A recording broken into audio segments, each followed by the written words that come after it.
ये जो देश देख रहे हैं सीरिया, इस पर बहुत समय से तुर्की की नजर थी। तुर्की की नजर 1970 से ही इस देश के ऊपर थी, क्योंकि इस देश ने कई चीजों को बढ़ावा दिया जो तुर्की को पसंद नहीं था, और उसमें से एक था कुर्दिस्तान का मामला। काफी सालों बाद तुर्की को मौका मिला और सीरिया में सरकार पलट गई, लेकिन अभी स्थिति ऐसी आ गई है कि इजराइल और तुर्की आमने सामने आ गए हैं। और इन सब के बीच में बड़ी मजेदार चीज ये निकल कर आई है कि कहते हैं ना, बेगानी शादी में अब्दुल्ला दीवाना, कुछ वैसा सीन हो गया है। इस मामले में अब पाकिस्तान भी कूद गया है। जानेंगे क्या चल रहा है। वहीं इजराइल और भारत ऐसा कौन सा नया हथियार बना रहे हैं जो भारत के लिए S-400 की जगह ले सकता है। जियोपॉलिटिक्स में बहुत कुछ चल रहा है। हमेशा की तरह CIS न्यूज नेटवर्क के इस एपिसोड में जानने को मिलेगा बहुत कुछ। आइए जानते हैं इन खबरों को विस्तार से। तुर्की इजराइल के लिए एक बड़ा समस्या बनता जा रहा है और इजराइल ने इस चीज को लेकर अमेरिका से बात भी करी है। खतरा बनने का सबसे बड़ा कारण ये है कि सीरिया में HTS की सरकार आई और HTS की सरकार के बाद तुर्की के प्लान काफी बढ़ गए। तुर्की खलीफा बनना चाहता है, साथ ही साथ अपने आप को मजबूत भी करना चाहता है, और तुर्की के पास इससे बढ़िया मौका और कुछ भी नहीं था। HTS ग्रुप और तुर्की के बीच में बहुत अच्छे तालमेल है। ऐसे में माना गया कि बहुत ऐसे सैन्य बेस हैं सीरिया के अंदर जिस पर तुर्की कब्जा कर सकता है, और कब्जा करने के साथ साथ अपने क्षेत्र को भी बढ़ा सकता है। एक जमाना था जब तुर्की ने साइप्रस पर हमला कर दिया था, और जब हमला कर दिया तो आखिरकार साइप्रस को टुकड़ों में बांट दिया और काफी बड़े हिस्से पर तुर्की ने कब्जा भी कर लिया। और ये सारा सीन इजराइल भी देख रहा था। इजराइल भी इस रवैये से बहुत अच्छे से परिचित है कि तुर्की का रवैया विस्तारवादी होता चला गया है और तुर्की एक बार फिर से ओटोमन साम्राज्य की स्थापना करना चाहता है। अगर तुर्की ओटोमन साम्राज्य की स्थापना कर लेता है तो ये इजराइल के लिए बड़ी मुश्किल भरी बात होगी, क्योंकि तुर्की जितना खुलकर इजराइल के खिलाफ बोलता है उतना शायद ही कोई देश बोलता है। तुर्की एकदम बेबाक तरीके से बात करता है। यहाँ तक कहा जाता है कि तुर्की ने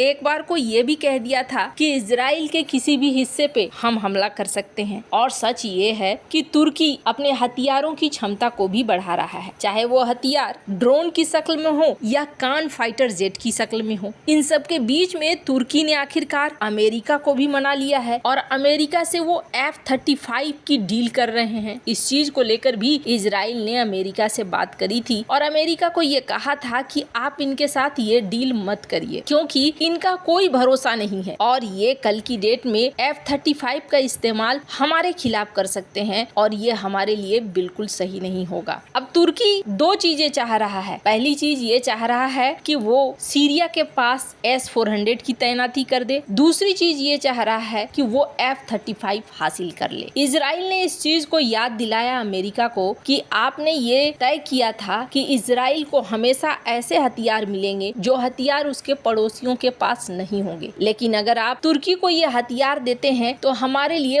बहुत मुश्किल हो जाएगी। तुर्की एक तरीके से वर्चस्व हासिल कर लेगा। 1970 के दशक में तो इजराइल और तुर्की के बीच संबंध स्थिर थे, क्योंकि दोनों ही सोवियत प्रभाव के खिलाफ पश्चिमी गठबंधन का हिस्सा थे। हालांकि साइप्रस संकट ने तुर्की को अलग थलग कर दिया और इजराइल ने इसका फायदा उठाकर मध्य पूर्व में अपनी सैन्य और रणनीतिक स्थिति को मजबूत कर ली। इस दौरान इजराइल ने अमेरिका से एडवांस हथियार जैसे F-15 फाइटर जेट प्राप्त किए, जिसने उसे क्षेत्र में तकनीकी बढ़त दे दी। ये उदाहरण दिखलाता है कि इजराइल ने हमेशा क्षेत्रीय प्रतिद्वंदियों को एडवांस हथियारों से दूर रखने की कोशिश की, जैसा कि वो अब F-35 के मामले में तुर्की के साथ कर रहा है। इजराइल का ये कदम कि F-35 इसे न मिले सिर्फ इसलिए नहीं है कि इजराइल आगे रहना चाहता है, लेकिन इसका सीधा सीधा रिश्ता ये है कि जियोपॉलिटिकल तौर पर तुर्की का सीरिया में प्रभाव काफी बढ़ रहा है और ये इजराइल के लिए चिंताजनक बनता जा रहा है। अब तुर्की के इस प्रभाव के बीच में ये देखने को मिला कि इजराइल ने ताबड़तोड़ बमबारी करनी शुरू कर दी सीरिया में। जो सैन्य ठिकाने थे, जिन सैन्य ठिकानों पर ये उम्मीद की जा रही थी कि कल को तुर्की यहाँ अपनी सेना को तैनात कर सकता है, उसी सैन्य ठिकाने को निशाना बनाना शुरू कर दिया इजराइल ने। लेकिन दर्द किसे हुआ है? दर्द हुआ है पाकिस्तान। स्क्रीन पर एक आर्टिकल देख सकते हैं। अर्दोगन को खुश करने के लिए संयुक्त राष्ट्र सुरक्षा परिषद में सीरिया में इजराइल के हमले के मुद्दे को उठाया। पाकिस्तान ने कहा कि इजराइल का सीरिया में हमला अंतर्राष्ट्रीय कानूनों का उल्लंघन है।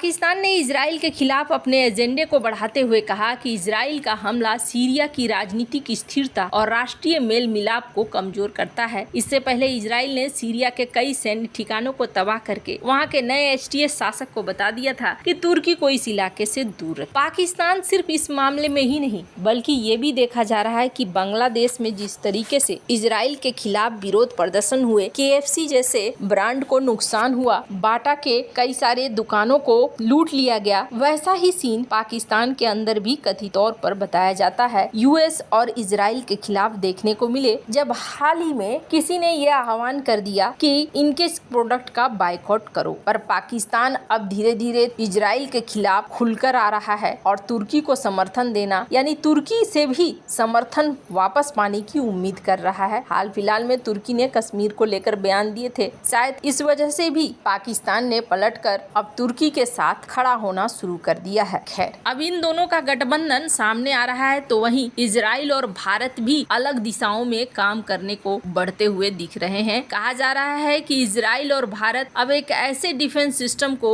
हासिल कर सकते हैं जो डिफेंस सिस्टम भारत के S-400 की जगह ले सकता है और कम कीमत पर ले सकता है। वैसे तो भारत और इजराइल के बीच जो डिफेंस के समझौते हैं लंबे समय से मजबूत हो रहा है और इसका सबसे बड़ा उदाहरण है बराक 8 मिसाइल रक्षा प्रणाली, जिसे अब बराक MX के रूप में एडवांस बनाया जा रहा है। ये सिस्टम इजराइल एरोस्पेस इंडस्ट्री द्वारा विकसित की गई है और भारत इसे अपनी रक्षा क्षमताओं को मजबूत करने के लिए अपनाने की दिशा में विचार भी कर रहा है। माना जा रहा है कि बराक MX जो कि एक मॉड्यूलर है और स्केलेबल मिसाइल डिफेंस सिस्टम है, यानी कि इसे विस्तार किया जा सकता है, एक जगह से दूसरी जगह ले जाने में भी इसे कोई खतरा नहीं है। हवाई और मिसाइल खतरों से निपटने के लिए डिजाइन किया गया है, जिसमें मध्यम दूरी जिसकी रेंज 35 किलोमीटर की है, लंबी दूरी जिसकी रेंज 70 किलोमीटर की है और विस्तारित दूरी जिसकी रेंज 150 किलोमीटर की है, ये शामिल हो सकता है। साथ ही साथ ये 360 डिग्री कवरेज देता है, यानी कि चारों तरफ, और इसका लचीलापन ऐसा है कि इसका मॉड्यूलर डिजाइन इसे जमीन समुद्र दोनों पर तैनात करने की अनुमति देता है। ये छोटे रॉकेट से लेकर टैक्टिकल बैलिस्टिक मिसाइल तक के खतरों को निपट सकता है। ये अमेरिका के पैट्रियट या रूस के S-400 जैसे सिस्टम की तुलना में काफी किफायती है, जो इसे भारत जैसे देशों के लिए आकर्षक बना रहा है। पहले से भी बराक इस्तेमाल करता है भारत, अब माना जा रहा है कि भारत इसे भी इस्तेमाल कर सकता है। वैसे आपको क्या लगता है इन सब मामले में, आपकी क्या राय है, कमेंट कर जरूर बताएं। जल्द मिलते हैं अगले वीडियो में नई खबर के साथ।